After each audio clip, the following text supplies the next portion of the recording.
ACME would like to acknowledge the traditional custodians of the lands and waterways of Greater Melbourne, the people of the Kulin Nation, and recognise that ACME is located on the lands of the Wurundjeri people.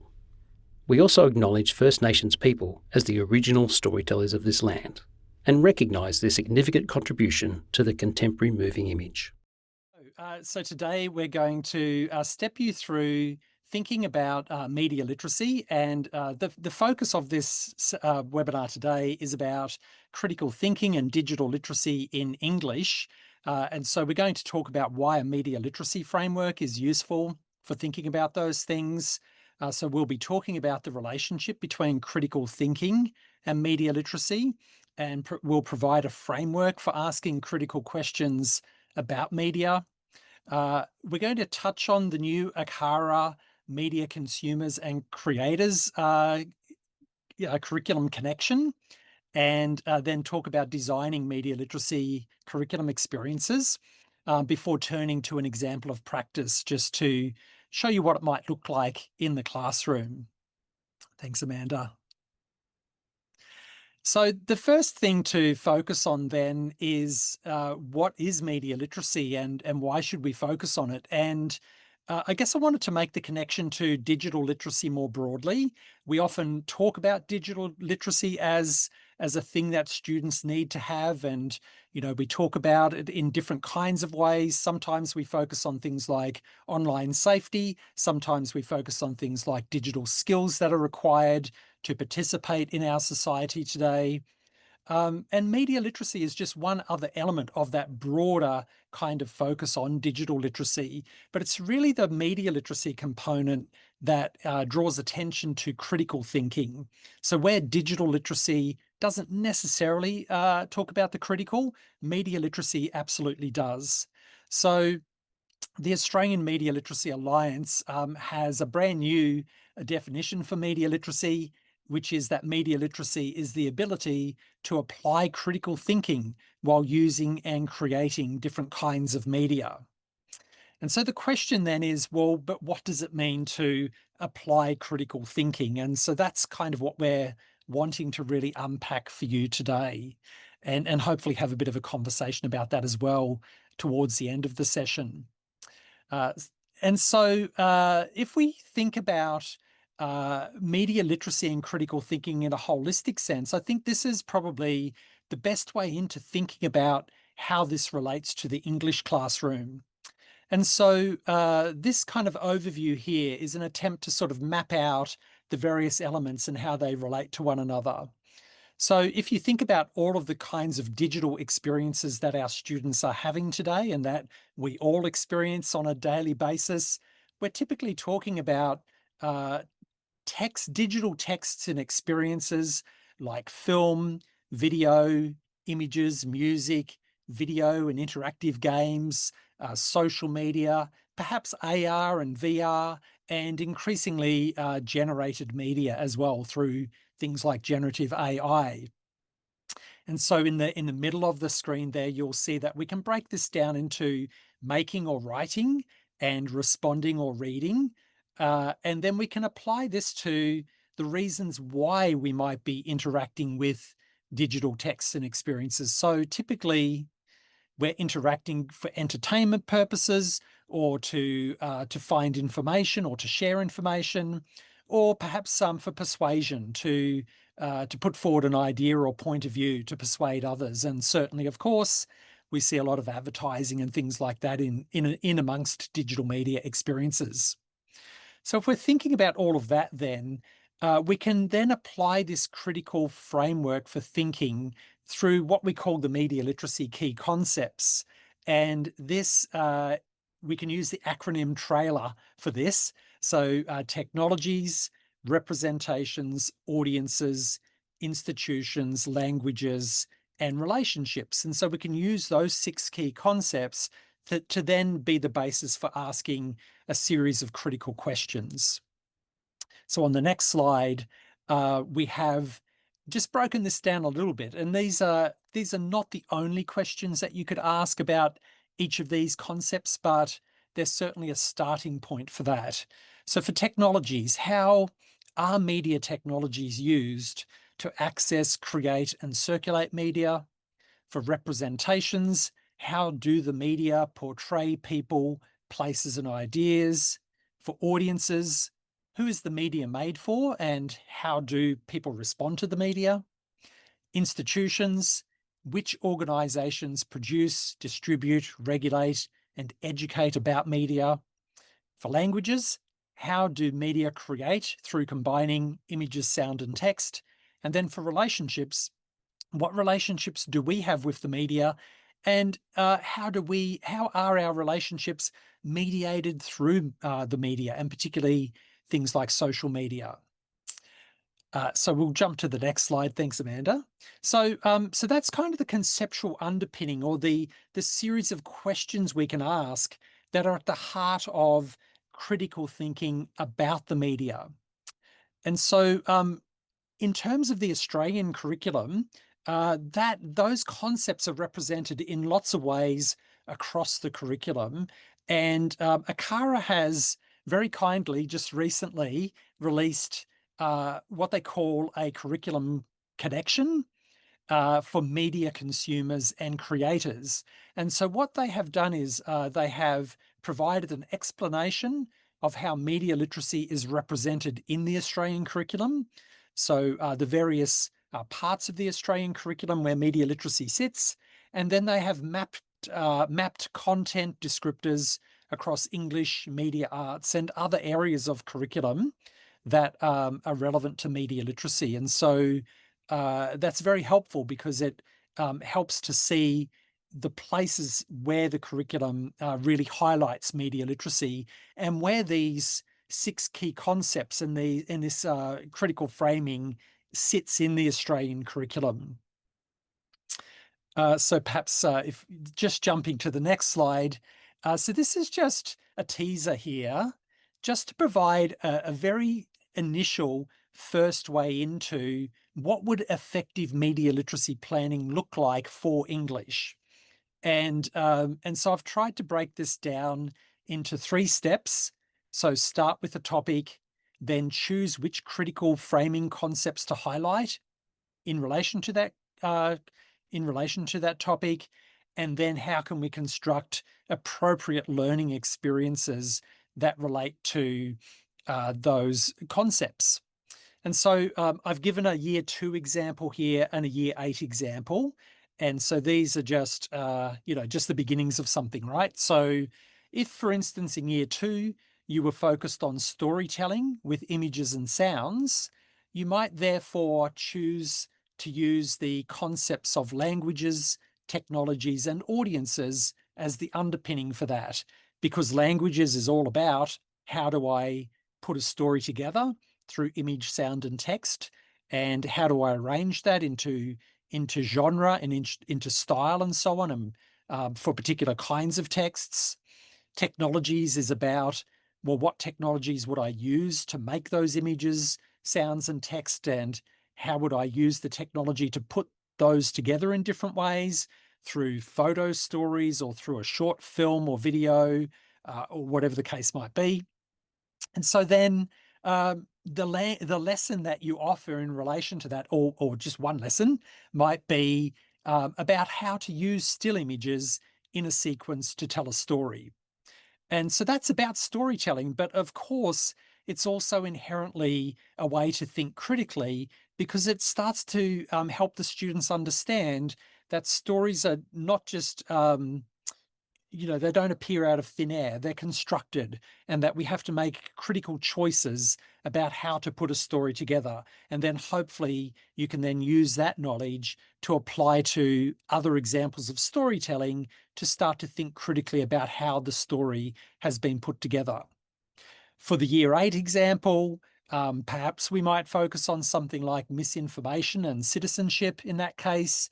And so therefore, in this example, we would be focusing on concepts like representations, institutions, and relationships. So for representations, how is the story or the thing that's being discussed represented in this piece of media, and why might it be considered inaccurate or an unfair representation?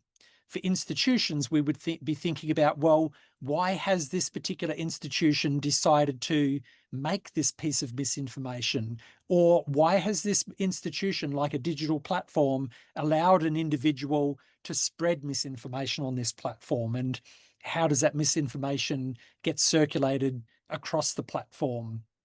And then in terms of relationships, we might be thinking about, well, what is our relationship to society? What's problematic about spreading misinformation? What impacts does the spread of misinformation have on consumers and citizens in our society? And so a lesson then for that example might be about how misinformation often relies on unfair representations of people or ideas or places, for instance. And so they're just two examples. And I think the exciting thing about media literacy is that, you can start with lots of different topic ideas. Your topic idea might be advertising, or it might be documentary, or it might be creative storytelling with animation. There are lots of ways into it. But if we then funnel through these key concepts, we are inherently then starting to ask these critical questions, which form the basis for media literacy understandings. And so now Amanda is going to step us through a case study of how this has come together in an English classroom. Yeah, thanks, Michael. So I think, coming off from what Michael is saying here, so by no means are we saying that by including media literacy or by approaching English through a media literacy lens, do we think that you can cover off on every single content description or anything like that. But certainly there are aspects of the English curriculum that really can be addressed by incorporating media literacy teaching and learning. So you can see here, and I'm going to be talking in relation to the Australian curriculum. Of course, I note that we might be coming to this looking at different curriculums across our states, but I'm just sticking with this. And you can obviously take these learnings back to and apply them to other curriculum that you might be dealing with. So we can see here that there might be some really clear crossovers, just looking at this as an overview. So for me, when I look at the language substrand of English, I really think about that text structure and organization, and I think about how we might be able to apply that when we're thinking about media literacy or media literacy learning experiences. Similarly, for the literature strand, creating literature, and we'll go into a little bit more detail of these shortly, but just as an overview. And then in literacy, really specifically, the substrand of creating texts here is something that I think we can really clearly point to around media literacy, particularly in terms of production there. So as we go through the next couple of slides, have a bit of a think about maybe some of your own English units of work, or some things that you're thinking about in the future, and think about how maybe you might be able to incorporate media literacy or aspects of it as we progress. So maybe you're already doing some work and you think, actually, that's kind of similar to what I'm doing. Or maybe you think that there are opportunities for you to embed some media literacy throughout. So let's continue. We'll get a little bit more specific into the substrands. Now, so so we're not trying to tick everything off, but just to give you, I guess, some explanations and some examples of the kinds of things that might apply and address media literacy and English across the curriculum. So things that stand out to me in language, for instance, so language for interacting with others, and I've just highlighted, I guess, some of the key words that stick out to me as really relating to media literacy. So for the language for interacting with others, the idea of visual language, so image, text, and sound. And we might be really thinking about how we represent ourselves and others, or how we represent particular types of situations for a purpose and to an audience, which, if you think back to the key concepts that Michael was discussing earlier, really speak to that. The next one is text structure and organization. So here I think really clearly about media languages. So they learn the techniques, for instance, that authors use. And if we think about that in terms of multimodal texts or visual texts, we might be thinking about the different types of media languages. So we might be thinking about different shot sizes, for instance, and what happens when we put selected shots together to elicit particular types of emotions, just for example. And then language for expressing and developing ideas here. So what stands out to me here is the combinations of sound, image, movement, and layout. So we might think about different types of media and how genre conventions are used. We might think about that across a range of different media types, so film and TV or video games, podcasts, social media campaigns, going on with whatever makes sense for the context that you're working with. For this language substrand, I think there are definitely opportunities for media production in the classroom, but a lot of what is discussed here really could be addressed through non-production type activities. So media analysis or other types of scenario-based activities, for example. The creating literature substrand of literature here really opens up opportunities, though, for students to be creative producers of media. So you'll note here that I'm only talking about one aspect of the literature substrand here, the creating literature section, because again, media literacy education, it can't do everything in the English curriculum. It can do certain things, but it can't do everything here. So if we think about, for instance, our own media use, there might be quite a lot of our online lives that are shaped by moving image. We watch videos on social media or whatever it might be. But the digital media we use as well is often still quite text-based. So there are still opportunities here for students to be creating media with text as the focus. So online news stories or different other kinds of stories might be some examples that you could potentially consider here. And then we have literacy. So again, there's 5 aspects to this, and I'm really looking at 2 here that I think stand out for, as ways of incorporating media literacy. So we have analysing, interpreting, and evaluating. So I think it's really clear here that students explore conventions and structures and how they're used in written, digital, multimedia, and cinematic texts. We're really referring here to different types of media texts. And then creating text, so that they're actually creating different types of text here with multimodal features and really thinking about the features of that. So I guess, as you're thinking about your own units and aspects of where you might see media literacy, you might be able to see some aspects of where you're doing this and how that might apply. I'm going to present an example from a Year 6 classroom now. And this Year 6 class had a strong focus on media literacy, but the teacher would never have said that. So this was an English unit that I'll describe here. And the teacher and I could certainly see some aspects of media arts and media literacy throughout the unit. But this was a pre-existing unit. So I was lucky enough as a researcher to be in this classroom across a term of work. And the teacher said and described this as very much an English unit, but that he used digital technologies, and there was probably some aspects of media literacy that was going on here. He might not have been very explicit with that with students, and I think that that's probably one of the ways that we can start, I guess, to make media literacy more explicit in some of the work that we're already doing. And I think if you think about your own units, there probably are aspects of media literacy that you are doing, but making those explicit is really important for students to build those connections and to take critical dispositions to some of the work that they're undertaking. So this unit of work was the teacher's. It wasn't anything that we created together. It was definitely from the teacher.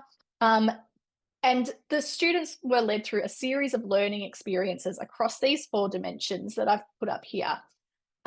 So we had an analysis of children's picture books, and that was the first part, I guess, of the unit. And as after the students had done that, they worked with a prep classroom, so students who were 5 years of age, foundation or kindy, depending on where you are. And the students worked with that audience to determine a narrative and a series of characters that they could put into their picture book that they thought were really going to work for the audience. The students then learned about different types of concepts and experimented with different types of texts. So here, I'm not sure if I mentioned before, but the children were working towards creating a picture book, but this was going to be in the format of an e-book.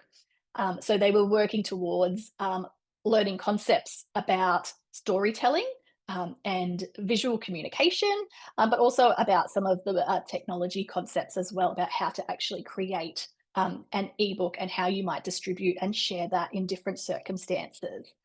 So if we have a think about the different strands of English and where we might identify some English and media arts work, like I said, we're not trying to tick off every single content descriptor here. That's not the purpose, but we might be able to consider how some of this work starts to align. I'm not going to focus here on the written text. So there are some things that are really firmly in the English curriculum and they're not in the media arts curriculum, or they don't relate to media literacy. So I'm not really going to talk about those elements here. I am going to talk about those elements of this unit of work that we could see English and media arts. And I say media arts because that's the curriculum document that we're working with, but media arts as a subject strand of the arts is underpinned by the key concepts of media literacy. So just to clarify that there as well. So, and the other thing just to point out is that although I've got these four areas that were worked on kind of separately, I did start drawing arrows between them. And then I realized that actually, even though we might have started with analysis, throughout the whole unit of work, we kept coming back to analysis as well. Although we were working with audience at a specific time, the concept and idea of audience really permeated throughout everything that the teacher and students were doing. So there are a lot of connections. Yes, the unit happened in a linear way, time moved forward and the students did some work. But there was a lot of back and forth in terms of the teaching and the concepts and the reinforcing of some of these different ideas that the students were working with. So in the analysis of children's picture books, one of the first things that the teacher led the students through a learning experience about was actually analysing children's picture books. So one of the stories that was used was Once Upon an Alphabet, and that might be familiar for some of you, which is obviously a really beautiful story where each page has a lot of really rich text and narrative and character development, but it also has some really interesting visuals alongside it. And the visuals really help to contribute to that telling of the story. And there's also aspects where the visual aspects of the book where there's a continuation, I suppose, of different elements stylistically, but also different types of elements or images in particular that might be reinforced throughout there. So the students did a lot of analysis of different types of books in different ways. And then they started to think about their own character that they were going to start to produce for their own ebook creation. So the example that I have here is one student's work, and their character was a cassowary. And the teacher encouraged the students to really think creatively about how they would draw their characters. So it's a little bit tricky to see here, but there are lots of different ways that the students were encouraged to draw their characters. So it might be, there's one there on the right-hand side, middle right, which I think says something along the lines of make the eyes the focus of the character. There's ones where you can only use straight lines to draw the character. Draw the character without, with your eyes closed or something like that. So just to, I guess, reinforce some of the different ways and stylistic elements that we might consider when we're developing a character here. Now, in terms of media literacy and media arts, that really relates to this idea of exploring media languages. Not so much technologies yet, but definitely media languages and how they're used in different types of artworks. So with the students selecting one of these 12 drawings to move forward with as their character, they're really making a selection about what kind of character and what kind of image is going to be used throughout their picture book. And that really sets up, I guess, some stylistic expectations about what's going to happen in the future. In terms of English, there are also a few things going on here. So we might think about language and how texts across the curriculum are typically organised into characteristics. We're thinking about the purpose of the books. We're thinking about the text structure of particular books as well there. We might also be thinking about these, explain how images, figures, for instance, contribute to meaning. So a lot of really strong connections about how the actual visuals connected to the meaning of the books that they were analysing, but also of their future books that they were creating. If we think about literacy here too, so we might think about examining different types of texts, including media texts that represent ideas and events. And I would probably also reiterate here from a media literacy perspective, representing ideas, events, and we would say people, but in this case, a cassowary potentially, and the context in which they were created. We also might look at the different text structures, how the language features work together, for instance. So from there, I'm just, I guess, skipping over the way that the students worked with the younger students. So I'm just going to kind of park that for now, so we can move on to some of the more textual elements here. So from there, students learned different types of concepts and played around with the technology. So when they were learning concepts, they were thinking about things like the characterization development. They were thinking about the cyclic nature of the plot, which was really important. So pretty much all of the stories ended up with 2 or 3 cycles of a plot. So, you know, the frog couldn't swim, the frog tried this out, then the frog learnt to swim, you know, that kind of cyclical nature there. I point out the top one here, dig, and it's, again, you probably can't read it, but just under the heading it says, try to spot the gecko in every picture. And there's a little green gecko there. So throughout the story, the student had placed a gecko, for instance, on every page somewhere. And that was, again, another device that had been developed or come to be understood by students through some of their analysis work.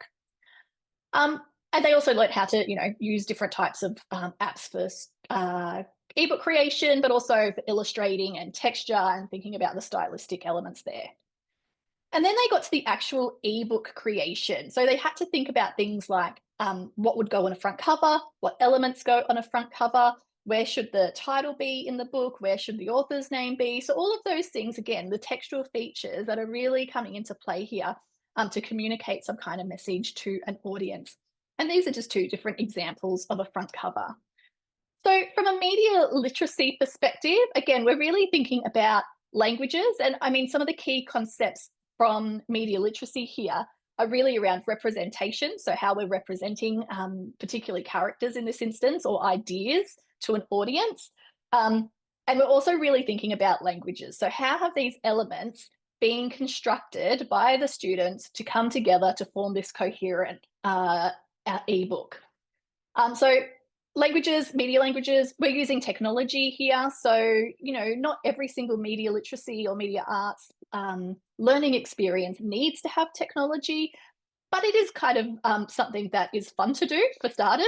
And if you have access to technology, you know, it's certainly one way to also really explicitly get at some of these ideas around how media is made by students actually participating in that themselves. And then we have the idea of presenting artworks in informal or formal settings. Literature for English. So the students here are actually creating and editing literary texts. They're adapting that plot structure. They're developing their characters and their settings. And they're experimenting with a range of literary devices, such as the plot structure and so on. And then for literacy, so again, we're thinking about analysing text structures, and we know that students have analysed text structures, not because we know they did analysis work, but because we can actually see it really clearly through their production work. So through their ebooks, through the way they've developed their stories, through the way they've developed their illustrations, we can really tell that they've thought deeply about previous versions of children's picture books, and they've been able to apply that to their own settings. And then obviously students have planned, created, edited and published these actual ebooks as well there. So I guess this is one example. This was a really rich example. The teacher was really interested, not necessarily in media literacy, but really interested in around how to engage children and how to make, how to develop units of work where the end product was actually going to be meaningful for a particular audience and make connections there.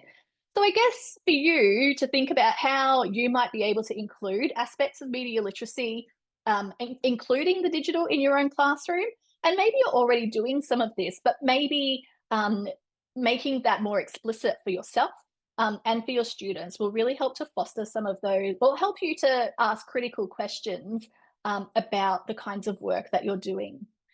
And we're really interested, I guess, to know what kinds of resources would assist you in doing some of this kind of work. So I'll just leave that with you as we kind of wrap up in a moment and turn to our question time.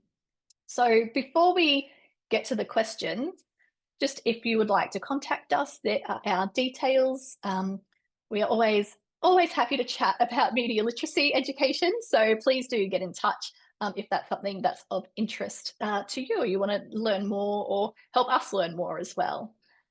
So I'm just going to stop sharing my screen now because I haven't been able to track if we've got questions, but I'm just going to stop and we'll go from there.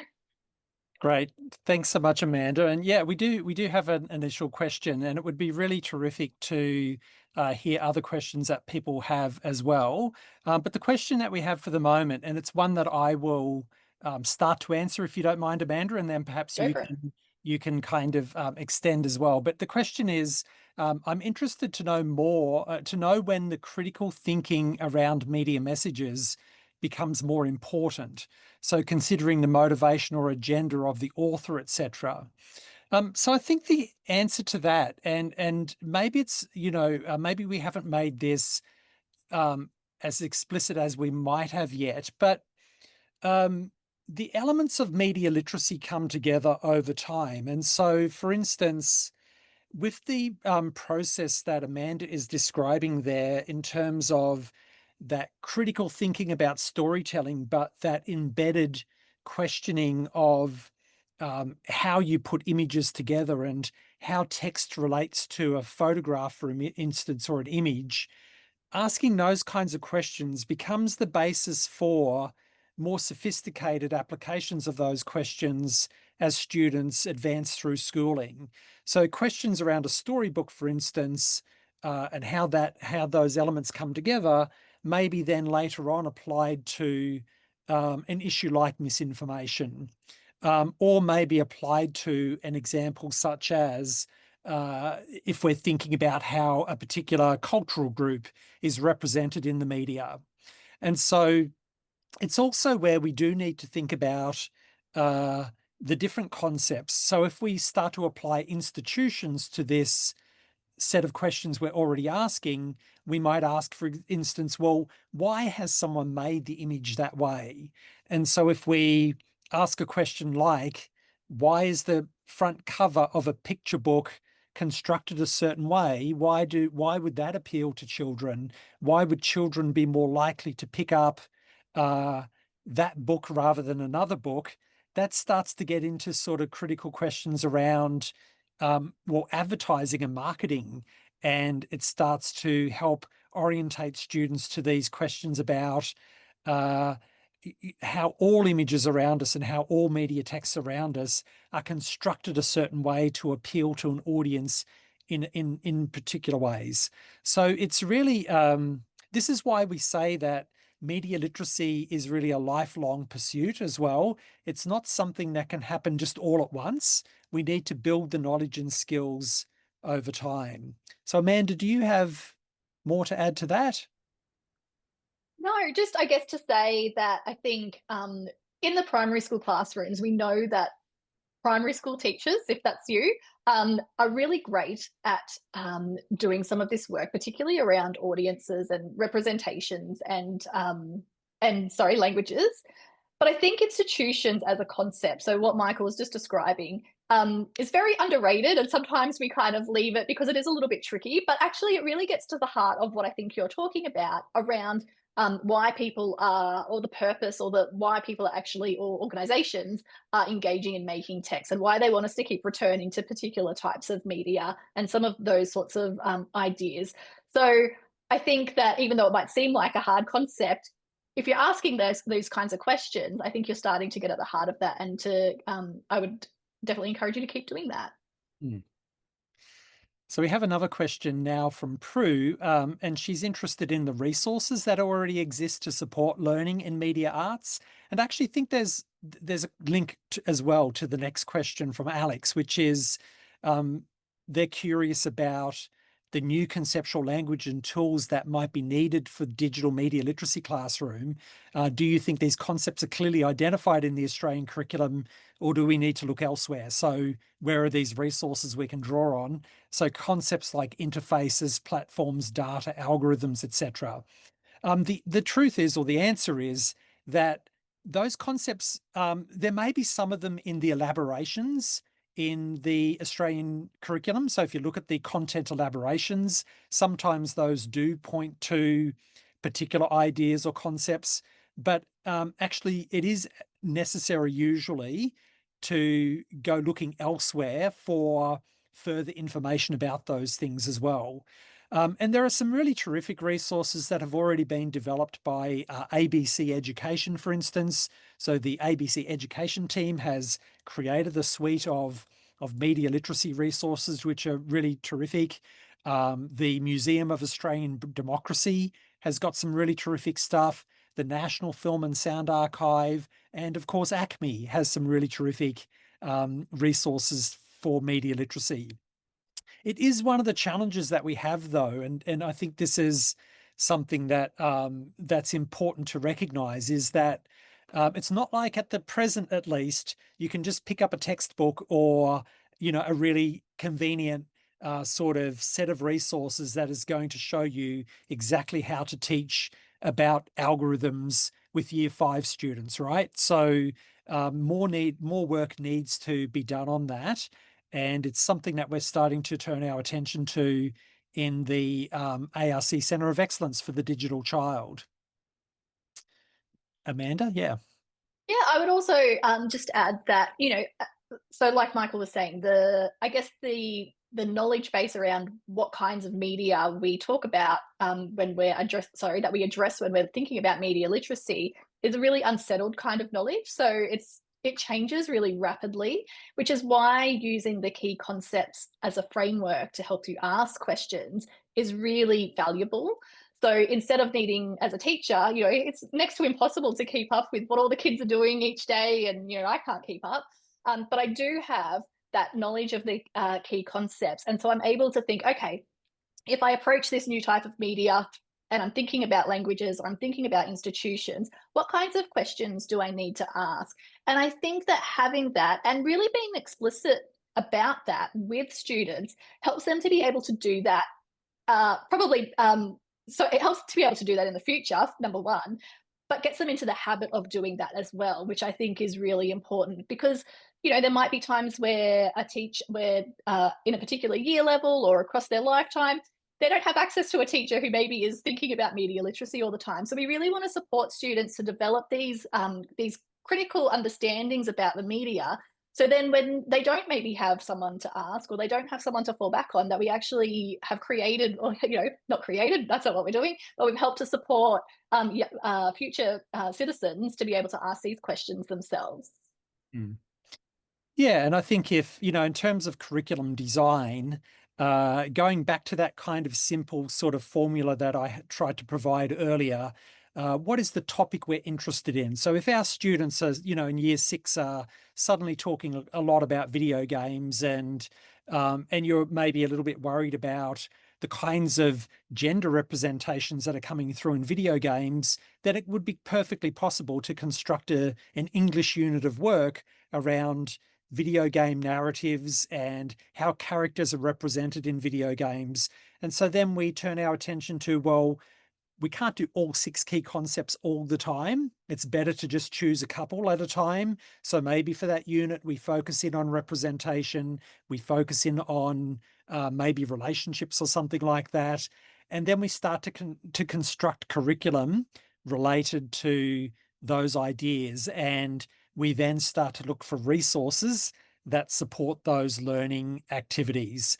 And I know you all know that because you're teachers. But it's just helpful, I hope, to kind of say that constructing media literacy curriculum is very similar to constructing any kind of curriculum, and which is sometimes a slow process or a time-consuming process when it comes to finding the right resources that can help put in front of students. So it looks like, yeah, there's a great comment here that the Victorian Department of Ed has been working with the ATOM, Australian Teachers of Media, to develop lesson plans for years 7 and 8, looking at misinformation, media representations, use of generative AI, creating understanding content, game creation, looking to release these in term 3. That's fantastic to hear. And we just need much more of that, right? We definitely need more of those what can I pick up and use resources. So thank you, Victorian Department of Education, for doing that.